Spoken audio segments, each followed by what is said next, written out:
High! সবাইকে জানাই শুভ দীপাবলি। আজ তোমাদের সাথে শেয়ার করব সারাদিন আমি কী করি। তো সবার প্রথমে ব্রাশ করে চা বিস্কুট নিয়ে বসে পড়েছিলাম। আর এই যে চায়ের কাপ নিয়ে একটু ঢং করছিলাম।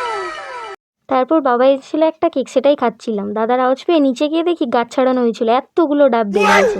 আর আজ রান্না হয়েছিল ডাল, কুঁদরি আলুর তরকারি আর উচ্ছে ভাজা। হ্যাঁ, এই উচ্ছে ভাজা খেতে যে আমি কি ভীষণ ভালোবাসি। হ্যাঁ, সত্যি বলছি। তারপর বৌদি দিয়ে গেছিলো একটু প্রসাদ, আর সেই প্রসাদ খেয়েই হাজারটা জামা পাল্টে জেঠিমা আর দাদার সাথে বেরিয়ে পড়েছিলাম দাদা বৌদিকে বাঁশ দেওয়ার জন্য। না মানে লক্ষ্মী ঠাকুর আনার জন্য। আর আজ এত রোদ, তার উপর রাস্তায় ভীষণ ভিড়, মনে হচ্ছিল সমস্ত মানুষই যেন বাজারে চলে এসেছে। তাই আর কি, দাদা গাড়ি থেকে নামিয়ে দিয়ে সোজা রাস্তা দেখিয়ে দিল। দোকানে গিয়ে ঠাকুর দেখে পছন্দ করে নিলাম। তারপর একটা ক্লে আর রিমুভারও কিনে নিয়েছি। এত রোদ দেখে জেঠিমা একটা আইসক্রিম কিনে দিল। ও মা, সেও দেখি আমার মতোই ব্যাকা। আর কি, এই ব্যাকা আইসক্রিম খেতে খেতেই চললাম বাড়ির দিকে। আমি তো চললাম, তোমরাও যেতে যেতে একটা লাইক আর সাবস্ক্রাইব করে যেও। টাটা।